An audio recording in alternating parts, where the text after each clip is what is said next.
For the June issue of British Vogue, I worked on this 1970s inspired fashion story with uber model of the moment, Kansas-born Lindsay Wixson.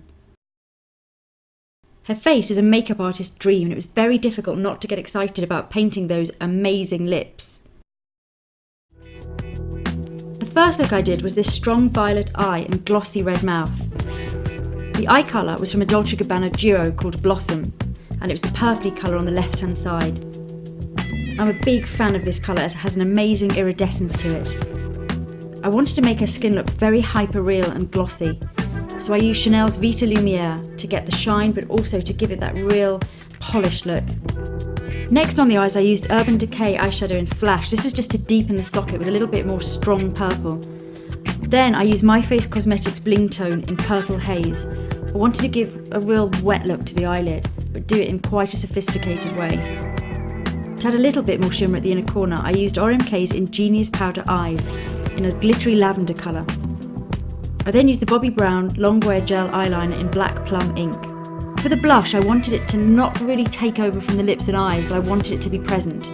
I used a very bright pink MAC powder blush in Dolly Mix. For Lindsay's lips, I first laid down a stain with MAC's Ruby Woo. I then loaded Chanel's X-Rated Gloss in XS, which is a really bright lip gloss over the top.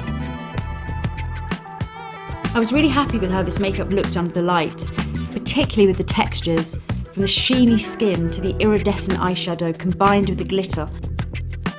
And her lips, well, they just sort of spoke for themselves anyway. And I was happy that I kind of took the plunge and really sort of invested in this red, super glossy lip. After removing all of the first look, I then moved on to look number 2. I began by using MAC Paint Pot in soft ochre as a base on the eyes. I then went back to the Dolce & Gabbana duo Blossom, but this time I chose the more sort of orangey rusty shade on the right hand side.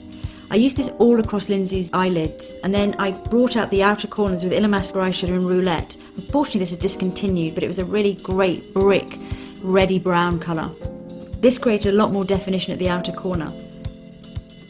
Next I applied My Face Cosmetics Bling Tone eyeshadow in Morocco. This just again added that sheeny, wet look. The next step was the Bobbi Brown Longwear Gel Eyeliner in Chocolate Shimmer, as I wanted to keep the eyes looking really warm. Lashings of Max Factor Masterpiece Mascara in black. This time for cheeks I went for something that was more corally pink. I chose MAC's Fleur Power.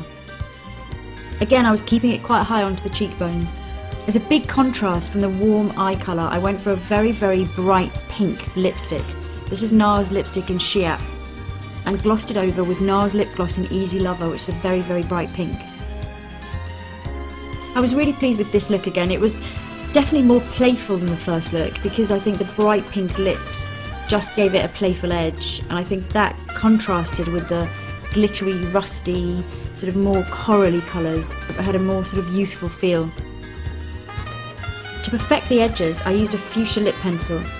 The one I'm using here is discontinued, but Illamasqua do one called Bait, which is very similar.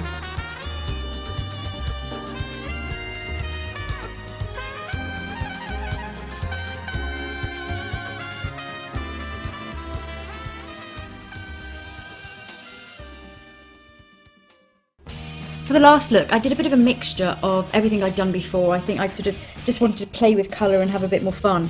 I used the Dolce & Gabbana Duo eyeshadow in Blossom again, which I think you can probably tell now I'm having a moment with that eyeshadow palette. I love it. I went for the violety, very iridescent, bluey pink colour again. This time though I combined it with a really bright pink eyeshadow and also a very bright orange. Both of these were by Inglot. Because there was so much colour on the eyes, this time I used a black liner. I used MAC Fluid Line in Black Track. I felt this just sort of grounded the makeup because there was quite a lot going on and it was quite bright and quite colourful on the eyes. After applying black mascara, I used MAC lipstick, this time in Lady Danger, so very bright lip colour. I topped this off again with Chanel's X-Rated Gloss in 60. Throughout all of the looks, I kept Lindsay's skin texture exactly the same, so hyper real and sheeny, and also I kept the blush placement the same. So the only thing that was really changing was the lip colour and the eye colours, although the place I was putting them, the sort of shape I was creating was staying the same each time. So I think that gave it some kind of continuity. This look felt really, really glamorous to me. It was a great 2-day shoot. I'm really happy with the work. If you want to see more, you can download the British Vogue iPad app, or you can obviously look in the magazine.